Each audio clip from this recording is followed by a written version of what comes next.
Life में दो phases होते हैं, हार और जीत। अगर मान लिया तो हार और अगर ठान लिया तो जीत। इसलिए दोस्तों अपनी जिद को बड़ा करो, सफलता के नए रास्ते खुल जाएंगे और अगर नहीं मिले तो आप खुद बना लोगे। इसी मोटिवेशन के साथ मैं दृष्टि आप लोगों का स्वागत करती हूँ लॉ मेड इजी चैनल में, जिसमें आज हम ट्रायल के बारे में बात करेंगे।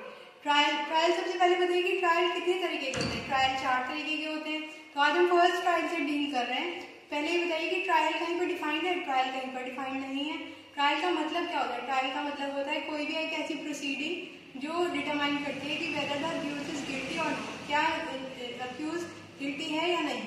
तो स्टार्ट करते हैं ट्रायल से। ट्रायल 225 से 237 तक दे रखे हैं। इसका चैप्टर नंबर चैप्टर 18 है।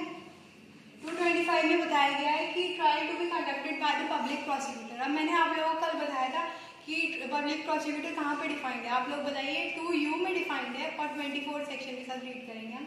देन 226 में ये तो जनरल रूल हो गया कि ट्रायल जो है वो सबसे पहले पब्लिक प्रोसिक्यूटर ही स्टार्ट करेगा।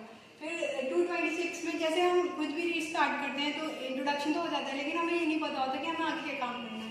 तो ऐसे ही यहाँ पे हमारी इंट्रोडक्शन तो हो गया है, लेकिन अब हमें पता नहीं हमें क्या काम करना है। तो ओपन करेगा केस, मतलब ट्रेनिंग होगी हमारी एक तरीके से start. Opening of the case, जहाँ पे अक्यूज को लाया जाएगा, एविडेंस सारे पेश किए जाएंगे और चार्ट डिस्क्राइब किया जाएगा। अगर आपके खिलाफ कोई चार्ट बनता है तो वो सब डिस्क्राइब किया जाएगा।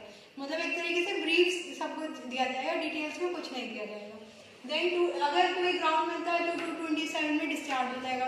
कोई ग्राउंड यहाँ पे हमें नहीं मिला है, अगर कोई ग्राउंड मिल रहा है तो चार्ज फ्रेम हो जाएगा और जज जो है वो रीजन रिकॉर्ड कर लेंगे इन राइटिंग। और ये शैल पावर है, अगर वो एक्सक्लूसिवली ट्राई करता है खुद इसे तो उनके पास शैल पावर है, वो मैंडेटरी है कि वो खुद ट्राई करेंगे। अगर उनको लगता है कि मैं नहीं ट्राई करूंगा तो उसे ट्रांसफर कर देंगे CJM को और फर्स्ट क्लास मजिस्ट्रेट को, और यहाँ पे डिस्क्रिशनरी पावर हो जाएगी। फिर ये वारंट ट्रायल हम पुलिस रिपोर्ट की तरह ट्रीट होगा। ये वेरी इंपॉर्टेंट क्वेश्चन है कि अगर हम ट्रांसफर करते हैं तो हमारे पास ये वारंट ट्रायल कौन सी तरीके से ट्रीट होता है। ये वारंट ट्रायल और पुलिस रिपोर्ट की तरह ट्रीट होता है। अब मैंने कल आपको बताया था पुलिस रिपोर्ट की डेफिनेशन कहाँ पे दे रखी है। पुलिस रिपोर्ट की डेफिनेशन 2R में दे रखी है। फिर ये सब कुछ अक्यूज को सुनाया जाएगा। अगर वो एक्सेप्ट करता है वेल एंड गुड, अगर वो नहीं एक्सेप्ट करता है तो आगे की प्रोसीडिंग होगी। अगर एक्सेप्ट करता है तो 229 में conviction on plea of guilty हो जाएगा। मतलब उसने एक्सेप्ट कर लिया, उसने कहा कि ठीक है मैंने ये जुर्म किया था, मैं एक्सेप्ट कर रहा हूँ। और अगर नहीं करता है तो जज आगे की डेट लगा देंगे, फर्दर डेट लगा देंगे। और उसमें भी एग्जामिनेशन ऑफ विटनेस होगा और प्रोडक्शन ऑफ थिंग्स और डॉक्यूमेंट्स होगा। और production of things and documents आप बताइए कि कहाँ पर दे रखा है। ऑर्डर 11 में दे रखा है production of things and documents. ठीक है। फिर अक्यूज से तो बोल दिया कि आप अक्यूज को एक हमने मौका दे दिया कि आपके पास जो भी है वो आप पेश कीजिए और अपने सपोर्ट में इसे प्रूव कीजिए। फिर 231 में examination in support of prosecution, ये तो अक्यूज का हो गया। अभी ये 231 में प्रोसिक्यूशन कर रहा है अपना, क्योंकि दोनों को मिलना चाहिए मौका। फिर यहाँ पे तो उसने खाली जो भी उसके पास सामान था वो करा था। फिर 313 में स्टेटमेंट को एक्सप्लेन करेगा कि हाँ माय लॉर्ड मैंने ये किया है और या नहीं किया। अगर ग्राउंड्स साबित हो जाते हैं तो वेल एंड गुड कि उसे, अगर ग्राउंड्स नहीं साबित होते हैं तो 232 में एक्विट कर दी जाएगा। अगर ग्राउंड्स साबित होते हैं तो उसे एक्विट नहीं किया जाएगा, फिर से एक मौका दिया जाएगा कि ठीक है यहाँ पे मैं प्रेशर में था, मैं आपको फिर से एक मौका, जज बोलते हैं कि ठीक है आपको फिर से एक मौका दिया जा रहा है, अपनी डिफेंस प्रूव कीजिए, अपनी एविडेंस लाइए या अपनी विटनेस लाइए, जो भी आपको कुछ कहना है। ठीक है। फिर उसके बाद 315, इसमें कॉम्पिटेंट विटनेस ऑन ओथ, ये याद रखिएगा ये यहाँ पे ओथ पर होता है। ये अक्सर प्रीलिम्स में पूछा जाता है कि 315 में ओथ पर होता है या 313 में। बच्चे गलती कर देते हैं, 315 में होता है।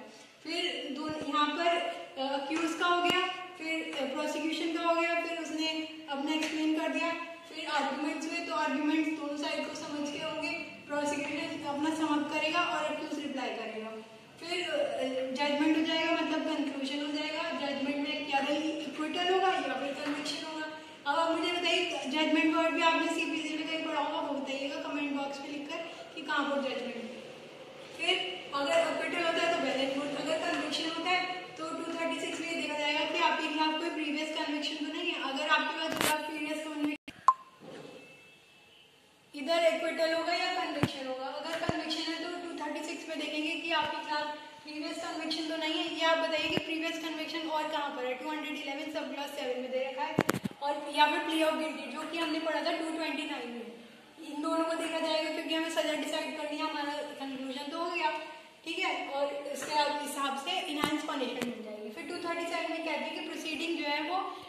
डिफॉर्मेशन के केस में कैसे होगी।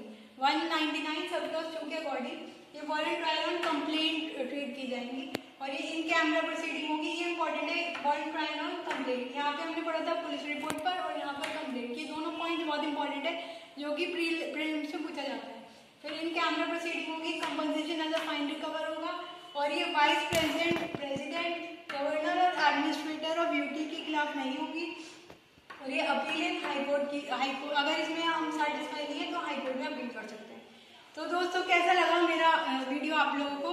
अगर इसमें आप लोग चाहते हैं कि कुछ मॉडिफिकेशन हो या इम्प्रूवमेंट हो या आप लोगों को कुछ सेटिस्फाई नहीं है तो प्लीज़ बताइएगा और प्लीज़ इसे लाइक, सब्सक्राइब और शेयर करना ना भूलें। कमेंट बॉक्स में आप बताइएगा। मिलते हैं नए टॉपिक के साथ नए वीडियो में कुछ नए इंटरेस्टिंग से फैक्ट्स लेकर। समिंग अप, दिस इज दृष्टि, थैंक यू।